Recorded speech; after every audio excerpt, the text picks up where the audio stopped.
Have you ever walked into a car dealership and felt like you accidentally stumbled into a luxury yacht showroom? Because apparently in 2025, nearly 1 in 5 new car buyers is walking out with monthly payments over $1,000. $1,000. That's more than most people pay for rent in entire cities across America. Yet somehow, we've reached a point where dropping 4 figures every month just to drive to work has become the new norm. Now, before we dive into who can actually afford these payments, let me share some numbers that will either make you feel better about your financial situation or completely terrify you about the state of American consumer debt. The average car payment for new vehicles currently sits at $745 per month. That's the average. But here's where it gets interesting, and by interesting, I mean deeply concerning. Nearly 20% of new car loans now carry monthly payments exceeding $1,000. 20%. That means if you walk into any parking lot and count the first 10 newer cars you see, roughly 2 of them are likely costing their owners more than $1,000 every single month. But wait, because it gets better. More than 22% of borrowers opted for 84-month loans in the second quarter of 2025. 84 months, that's 7 years. 7 years to pay off something that starts depreciating the moment you drive it off the lot. So we're talking about loan terms that are longer than most people stay at their jobs, longer than the average romantic relationship, and approaching the length of time it takes to get through elementary school.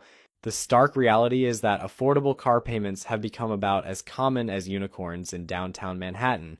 Only about 10% of new car payments were under $400, while nearly 18% were over $1,000. Think about that for a moment. You're almost twice as likely to find someone making a 4-figure car payment as you are to find someone making a payment under $400. So how did we get here?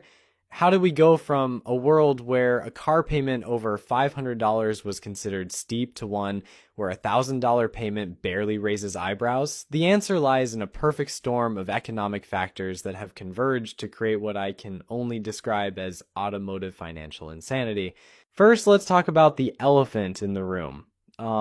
Vehicle prices. The average cost of a new car is sitting just below $50,000 for something that most people use primarily to sit in traffic and visit the grocery store.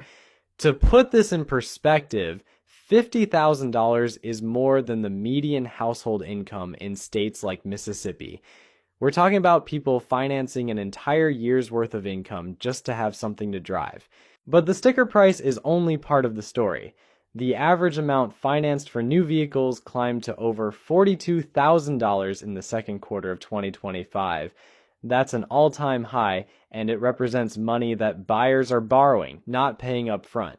The average down payment has actually decreased to around $6,400, which means people are putting less money down while the total cost continues to climb. It's like trying to climb a mountain while the mountain keeps growing taller. Then we have interest rates, which have decided to join the party fashionably late, but with maximum impact. The average auto loan interest rate hit 7.2% for new car loans and nearly 12% for used car loans. Remember when 0% financing was everywhere? Those days are gone. 0% car loans have shrunk to less than 1% of all loans, the lowest share on record since 2004. So not only are people borrowing more money for more expensive cars, but they're paying significantly more interest on that borrowed money. The elimination of attractive financing incentives has forced consumers to accept market rate loans at historically elevated interest rates. Automakers used to subsidize low-interest loans as a way to move inventory and attract buyers. Now, with supply chain issues and inventory shortages largely resolved, manufacturers have less incentive to offer these deals. Why give away margin when people are apparently willing to pay full price plus interest? This brings us to perhaps the most troubling aspect of this entire situation. Negative equity. 26.6% of trade-ins toward new car purchases had negative equity in the second quarter of 2025. That's more than 1 in 4 people who owed more on their existing car than it was worth when they decided to buy a new one.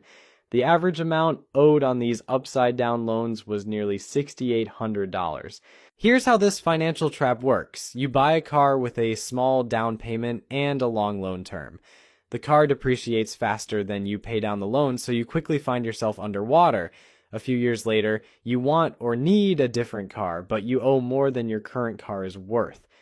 That negative equity doesn't just disappear, it gets rolled into your new loan, making your new monthly payment even higher than it would have been otherwise.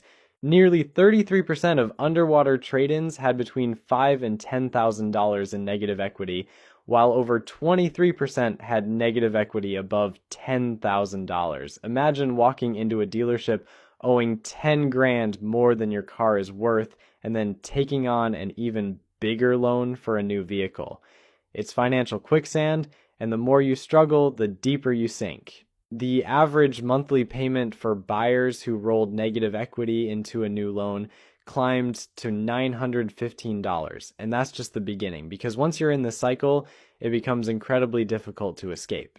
You're essentially paying for 2 cars, the car you're driving and the phantom debt of the car you used to own. What makes this whole situation even more bizarre is that we're not just talking about luxury vehicles anymore. Sure, if someone wants to finance a BMW or Mercedes for $1,000 a month, that's their prerogative. But we're seeing 4-figure payments on pickup trucks, family SUVs, and vehicles that were considered mainstream just a few years ago. The psychological shift has been remarkable. Somehow, we've normalized the idea that transportation should consume a massive portion of household income. People are making decisions about car payments that they would never make about any other purchase. Would you finance a television for 7 years? Would you roll negative equity from your old refrigerator into a loan for a new one? Of course not. But when it comes to cars, all rational thinking seems to go out the window. And here's the thing that really gets me. Many of these buyers could afford much less expensive transportation if they were willing to make different choices. But shoppers want larger and more luxurious vehicles, and they're willing to pay more later for the privilege of having them now. The difference between the base price of a vehicle and the higher trim model that shoppers actually bought averages about $11,500. That's 33% over the vehicle's starting price. This isn't just about keeping up with the Joneses anymore. It's about keeping up with a version of the Joneses that probably can't afford their lifestyle either. We've created a culture where your car payment has become a status symbol, where people brag about their monthly payment like it's some kind of achievement rather than a financial obligation. The real question becomes who exactly can actually afford these payments, and the answer might surprise you or terrify you, probably both. According to financial experts, car payments should represent no more than 15% of your monthly take-home pay for new cars and no more than 10% for used cars or leases. So let's do some quick math that will either make you feel better about your Honda Civic or worse about the state of American finances. For a household to comfortably afford a $1,000 monthly car payment using that 15% rule, they would need approximately $6,700 in monthly take-home pay. That translates to roughly $100,000 to $120,000 in annual gross household income, depending on your tax situation and how much Uncle Sam decides he needs for his own car payments.